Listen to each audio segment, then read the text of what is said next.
नासिक जिले में प्याज उत्पादक किसानों के बीच केंद्र सरकार की नाफेड और एनसीसीएफ के माध्यम से होने वाली प्याज खरीद योजना को लेकर नाराजगी बढ़ती दिखाई दे रही है। सरकार ने प्याज खरीदी का दर बढ़ाकर 1650 रुपए प्रति क्विंटल रखने का फैसला ले लिया है, लेकिन किसानों का कहना है कि मौजूदा बाजार परिस्थितियों को देखते हुए यह दर बेहद कम है।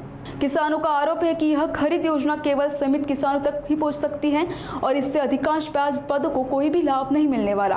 किसानों ने इस योजना को फर्जी और किसानों के साथ अन्याय करने वाली योजना बताया है। उनका कहना है कि सरकार को सभी किसानों का प्याज खरीदना चाहिए और कम से कम 3 से 3.5 हजार रुपए प्रति क्विंटल का भाव सुनिश्चित करना चाहिए। इस मुद्दे पर किसानों और किसान प्रतिनिधियों ने अपनी तीखी प्रतिक्रिया व्यक्त की है। शेतकऱ्यांमध्ये आता खूप मोठ्या प्रमाणात संभ्रम निर्माण झाला।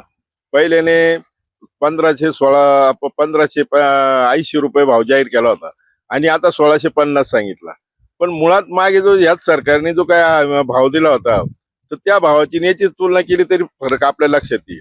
मुळात शेतकऱ्यांना नाफेड ही संस्था नकोय, नाफेड हे शेतकऱ्यांच्या भल्याचं नाहीये, तर शेतकऱ्यांना भावांतर योजना पाहिजे। तुम्हाला सांगतो, माल मार्केटला विकल्यानंतर त्या पावतीवर जर शेतकऱ्याला डायरेक्ट त्याच्या खात्यामध्ये जर तुम्ही पैसे पाठवले तर भ्रष्टाचारही होणार नाही आणि दुसरी गोष्ट त्या शेतकऱ्याला प्रॉपर त्याचा फायदा होईल।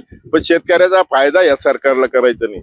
त्याच्यावर तुम्ही जर चर्चा बघितल्या तर सत्ताधारी सरकार फक्त एक वेगवेगळे प्रश्न सांगतं, काय मी शेतकऱ्यांना साठवणुकीसाठी अनुदान देतो। अरे साठवणुकीसाठी अनुदान देतात, पण नाफेड मार्फत खरेदी केलेला माल तुम्ही ज्या वेळेला आमचे भाव वाढतात साठवलेल्या मालाचे, त्यावेळेला तुम्ही तो माल मार्केटमध्ये टाकता। तो माल तुम्ही एक्सपोर्ट किंवा बाहेरच्या देशात विकत नाही।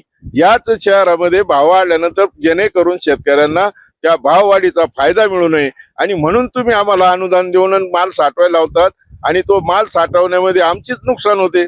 म्हणजे भाव वाढल्याचा फायदा तर होतच नाही, परंतु त्या साठवलेल्या मालामध्ये त्याचं सडण्याचं प्रमाण आहे, त्याचं वजन घटतं आणि त्याचा पुन्हा मजुरी लागते। याचा विचार तू सरकार करणार आहे की नाही? आणि म्हणून प्रामुख्याने आमची मागणी आहे, तुम्ही आम्हाला काही देऊ नका, सूट सवलतीचं काही काम नाही आम्हाला फक्त योग्य भाव द्या आणि भावाचे पैसे जर मिळत, तुम्हाला कर्जमुक्ती करायची सुद्धा गरज नाही। कर्जमुक्ती आम्हाला नकोय। कर्जमुक्ती का करावी लागते? पुन्हा ते सांगतात दरवर्षी कर्जमुक्ती। अरे कर्जमुक्ती का करतात? शेतकरी भरत नाही, मुद्दाम कर्ज बुडवतात। अरे तसं नाही, पण आमच्या मालाला जर भाव नाही तर कर्ज भरायचं कसं काय? सोयाबीनसाठी कर्ज घेतलं काय झालं? कांद्यासाठी कर्ज घेतलं काय झालं? त्याला जर भावच मिळू नये अशी जर तुमची योजना असेल तर शेतकरी हा कर्जबाजारी होणार आणि म्हणून भावांतर योजना द्या। भावांतर योजनेने शेतकऱ्याला 4 रुपये फायदा होईल आणि शेतकऱ्यांच्या आत्महत्या थांबतील। हीच आमची प्रमुख मागणी, काही दिवसापासूनची मागणी। मी विलास शंकर ठोंबरे, एक शेतकरी, शेवगा शिवार।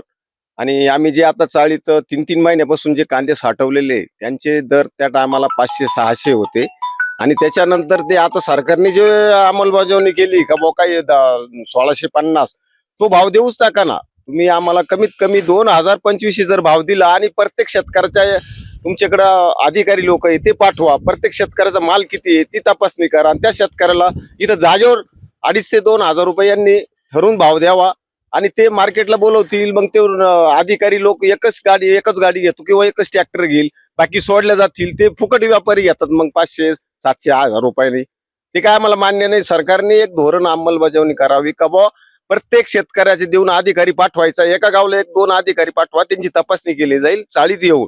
आणि आमचे जे आहे आम्हाला जो काय तुम्ही आम्हाला अनुदानही देऊ नका, कर्जमुक्ती करू नका। आमचं म्हणणं काय, आम्हाला जो शेतकऱ्याला जो भाव देणार आहे तो आम्हाला इथं येऊन चाळीवर येऊन तो बांधला जाईल आणि एवढा भाव 2-2.5 हजार रुपये आम्हाला अपेक्षित आहे। याच्या पलीकडे 2,000च्या आत भाव बी देऊ नका, त्याचा काही उपयोगच नाही ना।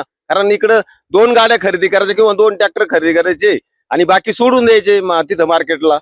हे काय भाऊ आम्हाला काही तसं वाटत नाही का भाऊ त्यांनी सरकारने एक माणसं नेमावं, अधिकारी नेमावं आणि चाळीवर येऊन आम्हाला जे प्रत्यक्षात 2-2.5 हजार भाव द्यावा क्विंटल माग, अशी आमची अपेक्षा आहे।